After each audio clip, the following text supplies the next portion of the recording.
ke Batam ini dibawa oleh seorang abang lah, kemudian Uwa juga, namanya Wak Supandi, kemudian Herman, dan memang di sini kami ditempatkan oleh almarhum Bapak Haji Samsudin dan Pak Haji Kodrat Wismana, karena beliau membuka pondok pesantren namanya Al Jabar. Dari misi saya dari sana itu adalah membantu untuk mengajarkan anak-anak santri yang memang dari kalangan panti asuhan. Bagaimanapun juga yang namanya kita dalam sebuah lembaga, kita memang harus pandai mengatur waktu ya. Saya dari pagi sampai jam 2 lah, itu memang fokus di sekolah. Dari mulai MI dan SMK. Setelah itu barulah bergabung dengan ibu-ibu pengajian. Ya. Sampai jam 4, kadang dari jam 4 pun juga ada lagi ibu-ibu pengajian, habis maghrib masih ngisi juga pengajian, habis isya juga ngisi pengajian. Nah, untuk di organisasi tentu ada celah yang memang saya bisa masuk, bisa mengalokasikan waktu, bisa mengatur waktu, memanage waktu, ya udah saya aturlah untuk di organisasi. Tamu kita.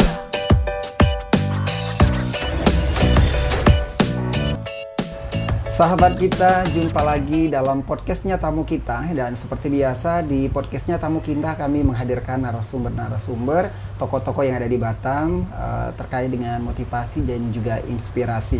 Dan tentunya kami terus menghadirkan narasumber-narasumber di podcastnya Tamu Kita. Dan kali ini kami akan berbincang dengan narasumber. Di samping saya sudah bersama dengan Ustadz Deden Sirojudin ya. Iya betul. Assalamualaikum, selamat sore Pak Ustadz. Waalaikumsalam warahmatullahi wabarakatuh. Benar namanya Deden Sirojudin Deden ya? Sirojudin. Sirojudin bacanya. Betul, ya? sebetulnya dulu tuh ada sedikit kesalahan ketika bikin KTP. Mestinya pakai J, tapi dibikin pakai Z. Jadi sekarang jadi salah semua. Padahal nama dari orang tua pakai J aslinya. Pakai J, ya. Sirojudin itu kan lampu agama. Artinya ya? Artinya itu kan begitu. Luar biasa. Jadi ya karena memang kesalahan sulit. Kalau Z apa berarti artinya? Kalau Z itu udah beda lagi artinya ya. Betul. Ustadz Deden, di sesi pertama ya di podcastnya Tamu Kita, sahabat kita ingin kenal lebih dekat sama Ustadz Deden. Alhamdulillah, terima kasih banyak. Ini aslinya dari mana? Saya asli itu Asmi, asal Sukabumi, Jawa Barat. Oh, Jawa Barat. Iya, Jawa Barat. Kalaupun juga mungkin artis terkenal yang masih sekarang mentoring itu Desi Ratnasari itu. Itu sama. Itu dari kami sama. Cuman kami di Sukaraja, Cimuncang, beliau tuh di Kebon Jati. Jadi tidak jauh lah dari kami, sekitar mungkin ya 10 sampai 15 menit sampai. Tanggaan sama Desi Ratnasari berarti ya. Tapi nggak kenal sama beliau. Dari Jawa Barat, aslinya memang Jawa merantau, Barat, Sukabumi. Merantau ke Batam. Dari 94 saya. 94 ke Batam ini dibawa oleh seorang abang lah, kemudian Uwa juga, namanya Wak Supandi, kemudian Herman, dan memang di sini kami ditempatkan oleh almarhum Bapak Haji Samsudin dan Pak Haji Kodrat Wismana, karena beliau membuka pondok pesantren namanya Al Jabar. Dari misi saya dari sana itu adalah membantu untuk mengajarkan anak-anak santri yang memang dari kalangan panti asuhan, anak-anak yatim. 94 di sini masih hutan, ini tuh masih betul-betul hutan lah, masih banyak monyet segala macam lah, itulah kenangan awal.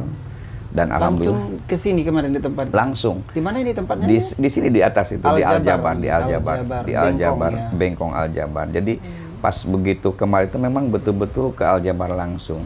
Dari mulai 94, 25 Agustus 94 saya datang kemari sampai hari ini. Alhamdulillah istiqomah. 94 pas kesini merantau masih posisi lajang? Masih atau posisi bujangan. Posisi bujangan. Masih bujangan. Baru keluar dari pondok pesantren 93, aktif waktu itu di remaja masjid. Ada almarhum Gatot Brajamusti dulu, ketua umum kami. Dia waktu itu masih aktivis juga di di pemuda remaja masjid.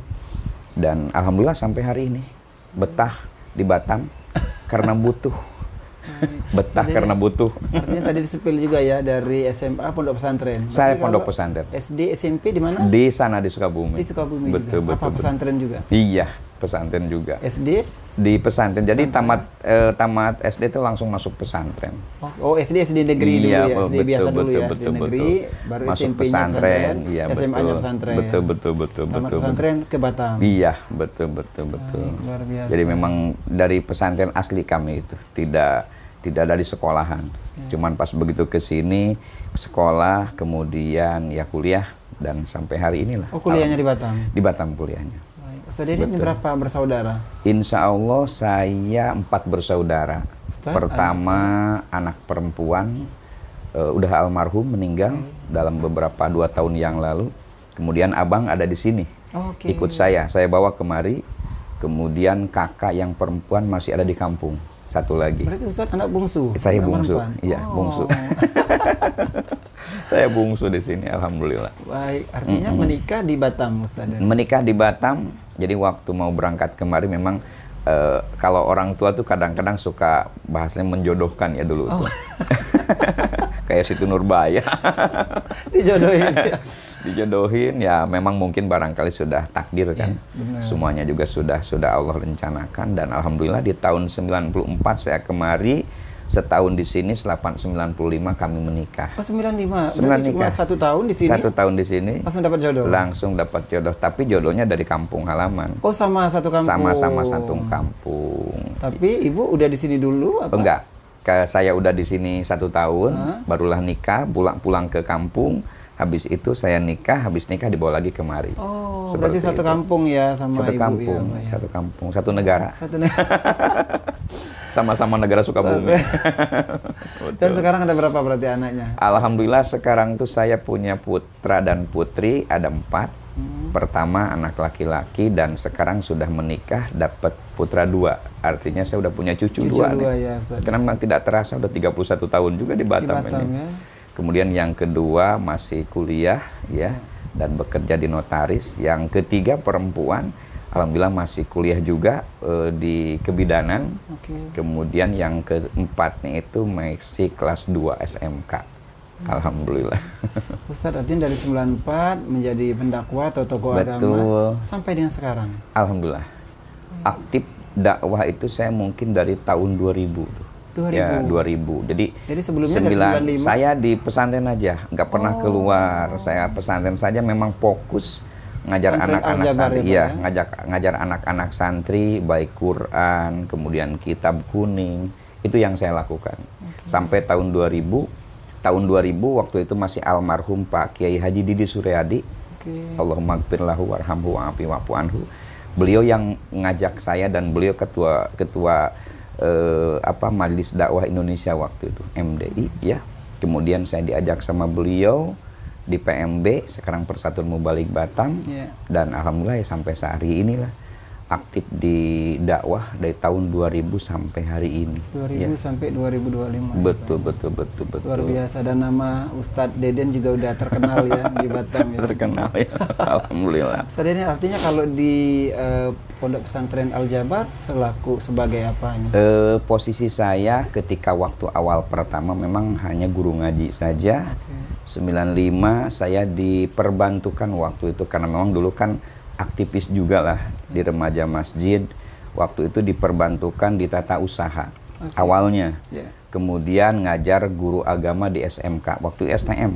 Ya. STM siswanya masih 11 orang waktu itu. STM Al-Jabar waktu itu yang sekarang berubah menjadi SMK. Kemudian saya diangkat jadi guru waktu itu. Jadi guru termasuk kepala TU waktu itu. Jadi ngajar santri juga.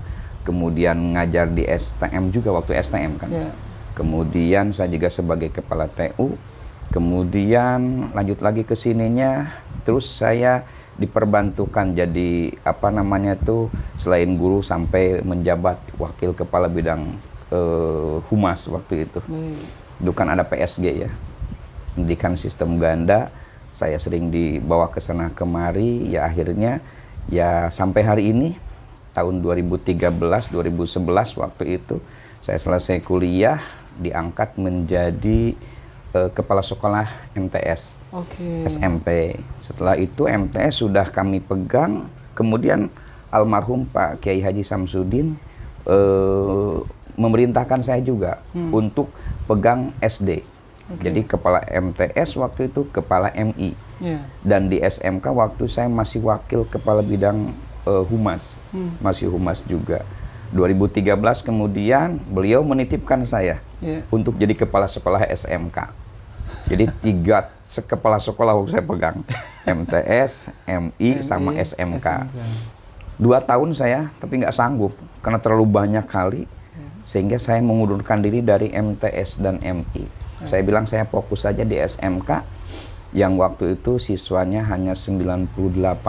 Waktu saya diminta untuk jadi kepala sekolah, sekarang sudah ada 200-an siswanya, dan sempat kemarin tuh sampai 270 siswanya. Sudah banyak banget, alhamdulillah. Ya karena memang kemarin COVID, agak menurun tuh. Agak COVID agak menurun, alhamdulillah. Jadi saya di yayasan tuh sebagai sekretaris umum juga, dipercaya, termasuk juga direktur pendidikan di yayasan itu. Jadi sekarang yang dipegang tuh kepala SMK sama kepala MI saja, sekretaris umum dan direktur pendidikan itu yang kami pegang di yayasan ini. Dan tentunya juga karena memang di masjid juga aktif juga, ya di masjid dipercaya juga untuk jadi pengurus masjid Al-Jabar. Banyak banget ya. Itu untuk mungkin barangkali di yayasannya. Dan memang kami aktivis ya, bahasanya di organisasi aktivis ormas ya. Termasuk juga sekarang itu dipercayakan sama teman-teman jadi ketua umum Badan Musyawarah Guru Al-Quran. BMGQ ya, Badan Musyawarah Guru Al-Quran Kota Batam, yang tentunya juga itu merupakan bagian daripada kegiatan TPQ yang memang dari awal saya memang dari situ, dan itu memang dari 99 kami sudah aktif, dari 99 sudah aktif di organisasi di Batam ini, walaupun ada di namanya tuh di Al-Jabar, tetapi kegiatan untuk mencari teman, silaturahim, ya alhamdulillah kami aktif di organisasi, salah satunya di BMGQ. Badan Musyawarah Guru Al-Quran. Dari mulai wakil sekretaris umum dengan beliau Pak Masdan, ketua umumnya waktu itu Dr. Andes Alibasa Hasibuan almarhum, Allahumma firlahu warhamhu wa'afi wa'fu anhu. Kemudian diganti dengan Pak Jamiat, Pak Dahlispon, mantan anggota DPRD provinsi. Kemudian Pak Jamiat di 2017 ya kami dipercayakan untuk menggantikan jadi ketua umum, dan waktu itu memang penunjukan. Ya sampai hari ini masih dipercaya ketua umum. Dan mungkin barangkali bukan di situ saja. Di SMK ini karena aktif juga, menjadi ketua musyawarah kerja kepala sekolah SMK negeri dan swasta. Jadi memang sekarang udah dakwah lah, udah di organisasi, udah di BMGQ, di sekolah, di provinsi juga direktur LPPTKA. Masih berkecimpung masalah-masalah Al-Quran saja. Baik, itulah mungkin. Luar biasa ini ya. Kita udah terlalu dalam ini mungkin. Kenal sama Iya, betul. Baik, kita masuk ke sesi kedua ya dengan karir dari Ustadz Deden Sirozudin ini. Tadi selaku pengelola di Pondok Pesantren Al-Jabar, kemudian tokoh masyarakat ya. Betul. Boleh tahu ini Pondok Pesantren Al-Jabar ya. Ini apa pemberian nama Al-Jabar ini apa? Ada sejarahnya atau gimana? Sebetulnya mungkin barangkali yang pas itu adalah almarhum yang memberikan katakanlah nama itu, almarhum Pak Haji Samsudin, Allahumma gfirlahu warhamhu wa'afi wa'fu anhu, dan Pak Haji Kordat. Almarhum sudah meninggal dunia di tahun 2015. Kemudian Pak Haji Kordat ini masih ada sekarang beliau. Tetapi karena memang saya udah sangat lama ya. Jadi tahun 2010 saya diangkat jadi pegawai negeri di Kementerian Agama waktu itu, tetapi saya mengundurkan diri. Mengundurkan diri karena memang ibu menyuruh, udah istiqomah aja di Al-Jabar begitu. Jadi ibu saya pegawai berapa tahun? Enggak sempat saya, cuman baru daftar saja, sudah pokoknya udah lengkap semuanya. Oh, belum sempat. Karena memang saya penyuluh kan. Belum sempat tes atau udah lulus? Enggak tes. Saya udah lulus betul. Udah lulus, udah memang jadi pegawai negeri. Karena kami pengangkatan, bukan melalui tes ya. Dari penyuluh itu pengangkatan. Tetapi karena ibu waktu itu tidak ini, udah di situ aja katanya, biar fokus gitu. Ya namanya orang tua, kita kan juga tidak mau terlalu banyak ya apa kata orang tua, walaupun mungkin secara logika kita kenapa sih tidak mau gitu. Tapi karena ya untuk menyenangkan hati orang tua lebih baik ya udah apa adanya aja. Apa kata orang tua kita patuh aja. Karena memang tentu di balik semua itu pasti kalau orang tua yang berbicara ada hikmah. Ya, benar. Itu aja, sehingga ya tidak kita bertanya kenapa, apa sebabnya, minta argumentasi, enggak lah. Pokoknya kata orang tua tidak, ya udah ikut aja. Walaupun mungkin secara logika kita bisa juga berpikir ya, kenapa sih harus dilarang gitu ya. Padahal mungkin bicara masa depan dan lain sebagainya misalkan insya Allah terjamin. Tetapi ya saya lebih ke cenderung apa yang disampaikan oleh orang tua, udah ikutin aja. Fokus ke pondok pesantren. Iya, itu pernah ke Tadi apa cerita, mungkin diceritain sama yang terdahulu apa arti dari Al-Jabar? Nah, bicara Al-Jabar itu kalau memang pun juga dilihat dari tulisannya memang itu Asmaul Husna. Yang maha gagah perkasa kan. Tetapi kadang-kadang suka dipelesetkan. Karena memang pengurus dan pemilik penyelenggara Al-Jabar itu orang-orang Jawa Barat. Katanya ala Jawa Barat. Padahal bukan ala Jawa Barat. Bukan ya, Pak. Al-Jabar itu pertama kalau memang pun juga misalkan dulu matematika kan Al-Jabar juga ya. Nah kemudian bicara masalah Asmaul Husna, Al-Jabar itu merupakan salah satu Asmaul Husna. Al-Jabar itu Al-Jabbar, maha gagah perkasa, itu kan itu artinya. Jadi kalaupun juga almarhum memberikan sebuah nama itu tentu tanpa sebuah pemikiran yang lain, tentu punya latar belakang, punya maksud, punya tujuan, punya filosofis lah. Almarhum itu almarhum Pak Haji Samsudin, dan sampai saat ini mungkin barangkali di Batam nama Al-Jabar sudah dari tahun 84. Lahirnya atau adanya Al-Jabar itu.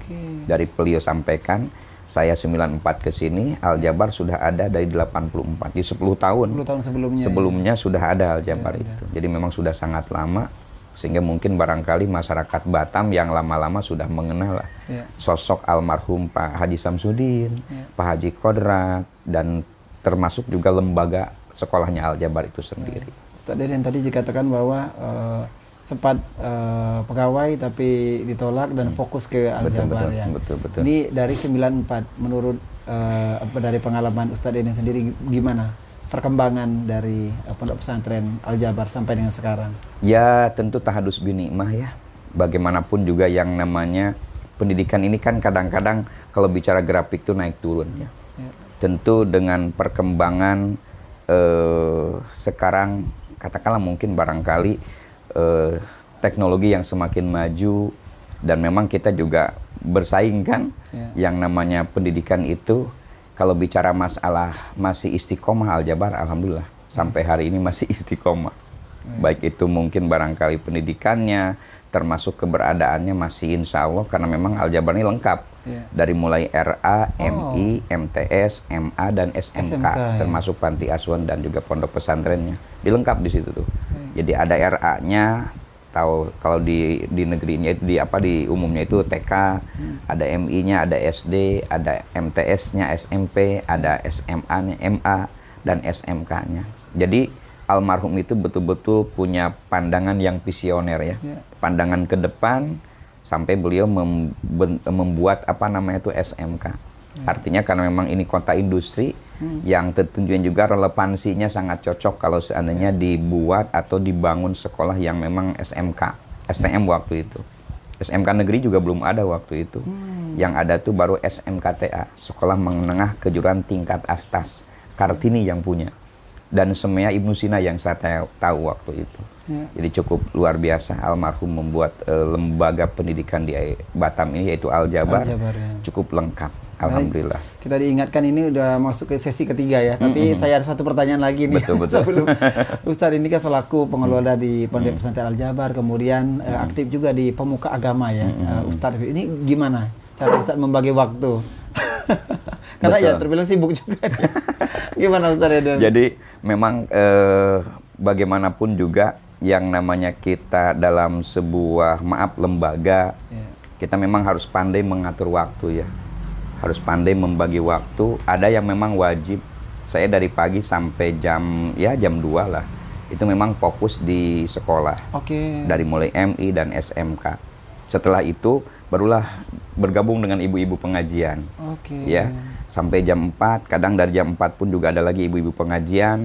Habis maghrib masih ngisi juga pengajian, habis isya juga ngisi pengajian. Nah, untuk di organisasi tentu ada celah yang memang saya bisa masuk, bisa mengalokasikan waktu, bisa mengatur waktu, memanage waktu, ya udah saya aturlah untuk di organisasi. Sehingga semuanya pun juga harus terakomodir kan. Karena kalau kita sudah siap terjun di situ, ya kita harus pandai memanage waktu. Kalau tidak, ya itu tadi pasti akan ada yang memang ketinggalan. Jadi kalau untuk mengatur waktu, memanage, ya kembali kepada kita. Jadi yang pertama memang waktu itu memang harus kita atur sedemikian rupa, tetapi mana yang paling wajib. Jadi ada skala prioritas, ada yang memang tidak prioritas. Kalau untuk di sekolah ini merupakan bagian daripada skala prioritas, sehingga kami pun juga, saya pribadi harus mengoptimalkan dulu. Di sekolah bagaimana mengatur ya dengan guru-guru, kita koordinasi, kita komunikasi dengan baik. Setelah itu barulah kami ke organisasi. Dan alhamdulillah mungkin sampai saat ini ya berjalan seperti biasa saja. Yang difokuskan dulu ya Pak ya. Betul, jadi ada skala prioritas dulu. Karena ada diketahui ini bentar lagi Ramadan, ya Ustadz ini juga bakal ini juga ya untuk jadwal ceramah. Betul. Biasa sibuk. Betul. Ustadz Deden, kita masuk di sesi ketiga ya. Kami ada 2 artikel ini yang nanti bisa dikomentari sama Ustadz Deden. Yang pertama ini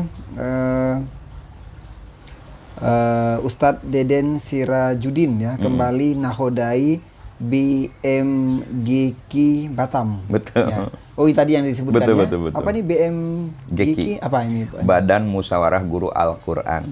Sekota Batam. Sekota Batam. Jadi BMGK itu kalau awalnya itu dulu tuh kita bikin BMG TPQ. Badan Musyawarah Guru Taman Pendidikan Al-Quran. Awalnya nih. Historisnya. Tetapi karena di BMGK ini ada korelasinya dengan LPPTKA, Lembaga Pengembangan Pembinaan Taman Kanak-kanak Al-Quran, di bawah BKPRMI. Jadi secara kurikulum kami mengadopsi kurikulum Kementerian Agama dan kurikulum LPPTKA. Dan saya pun juga dipercaya di provinsi itu menjadi direktur LPPTKA. Jadi ada korelasinya antara BMGK. Kalau BMGK itu Badan Musyawarah Guru Al-Quran, adalah guru yang kita kelola. Guru-guru yang ada di Kota Batam sebanyak 5.335 guru.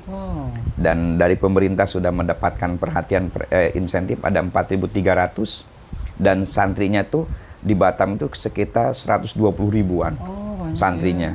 Kemudian lembaga TPQ-nya ada sekitar 1.275 lembaga TPQ-nya, baik yang di mainland ataupun juga hinterland.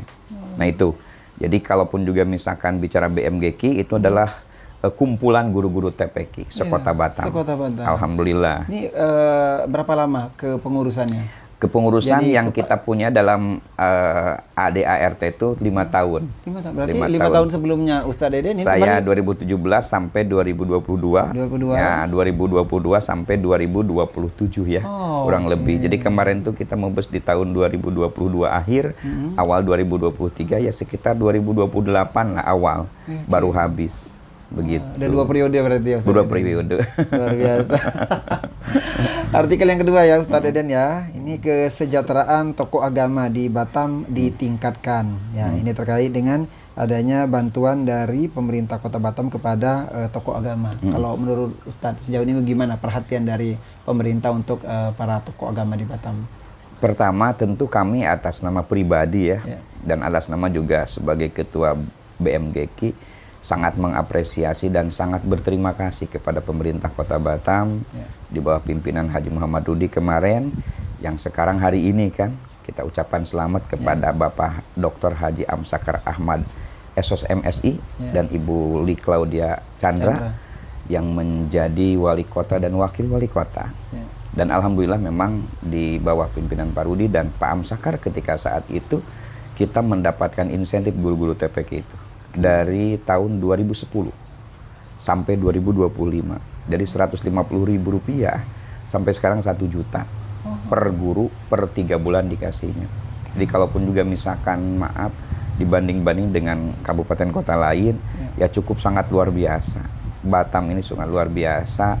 Jadi kalaupun juga misalkan bicara visi Batam Bandar Dunia Madani, salah satu mungkin kontribusi teman-teman guru TPQ yang ada di kota Batam, salah satunya itu ngajar ngaji ya, untuk bisa bagaimana Batam ini betul-betul madani. Dan pemerintah cukup luar biasa memberikan perhatian baik kepada guru TPQ, imam masjid, para mubalik, termasuk juga setahu kami pendeta juga, termasuk juga maaf RT RW dan lain sebagainya. Itu artinya keberpihakan kepada masyarakat luar biasa. Dan mudah-mudahan saja kita dengan perhatian pemerintah seperti itu, ya kita mendoakan pemerintah Kota Batam dan BP Batam ke depan juga semakin maju, semakin berkembang. Dan tentunya juga kami juga mengajak kepada kita semuanya, khususnya keluarga kami, BMGK itu, ya mari kita ciptakan kondusif Batam tetap damai, nyaman, aman, tertib. Dan itu semuanya tentu tidak terlepas daripada peran kita sebagai masyarakat. Untuk bagaimana Batam ini tetap kondusif, bagaimana Batam ini tetap aman. Sehingga kesejahteraan ke depannya akan semakin bisa dirasakan oleh kita sebagai masyarakat Batam. Karena bagaimanapun juga kalau tidak aman kan Batam bisa bagaimana. Kita mengharapkan keamanan Batam itu bisa dirasakan dan bisa dijaga oleh kita semua sebagai masyarakat Batam. Nah, jadi kalaupun juga, bersama ya. Betul. Jadi kalaupun juga misalkan bagaimana dengan perhatian pemerintah cukup luar biasa. Kami sekali ucapkan terima kasih kepada pemerintah Batam, pemerintah Kota Batam yang lalu Haji Muhammadudi, dan kepada yang baru Bapak Dr. Haji Amsakar Ahmad, SOS MSI, dan Ibu Di Claudia Chandra. Mudah-mudahan beliau akan semakin membawa Batam semakin sejahtera dan semakin lebih maju lagi. Baik, luar biasa ini ya. Ustadz Deden Sirojudin, terima kasih atas waktunya. Sama-sama, alhamdulillah. Sudah terima kasih juga. Bercerita dari awal alhamdulillah sampai sekarang ini ya. Betul, Deden di Batam. betul. Sehat selalu. Amin. Dan sukses selalu. Barokallah. Semoga abang juga sehat. Amin. Dan semoga akan tetap berperan baik dalam mungkin barangkali memberikan inspirasi, termasuk siar dan juga ya kebutuhan masyarakat yang ada di Batam. Menjadi bagian daripada media yang akan bisa memberikan sebuah nuansa yang barangkali bahasanya itu ya lebih-lebih masuk Ramadan ini, memberikan siar juga dalam kenyamanan dan kedamaian Kota Batam. Baik, sekali lagi terima kasih Ustadz. Sama-sama, insya Allah. Judin. Dan sahabat kita, demikian tadi perbincangan kami dengan narasumber yang luar biasa di edisi kali ini bersama dengan Ustadz Deden Sirojudin. Dan tentunya terus saksikan, tonton konten-konten kami di podcastnya Tamu Kita. Kami terus akan menghadirkan narasumber-narasumber yang menginspirasi dan juga yang memotivasi tentunya tokoh-tokoh yang ada di Kota Batam. Saya Bedi Prabu bersama dengan kerabat kerja yang bertugas. Selamat sore, sampai jumpa. Assalamualaikum warahmatullahi wabarakatuh. Waalaikumsalam warahmatullahi wabarakatuh.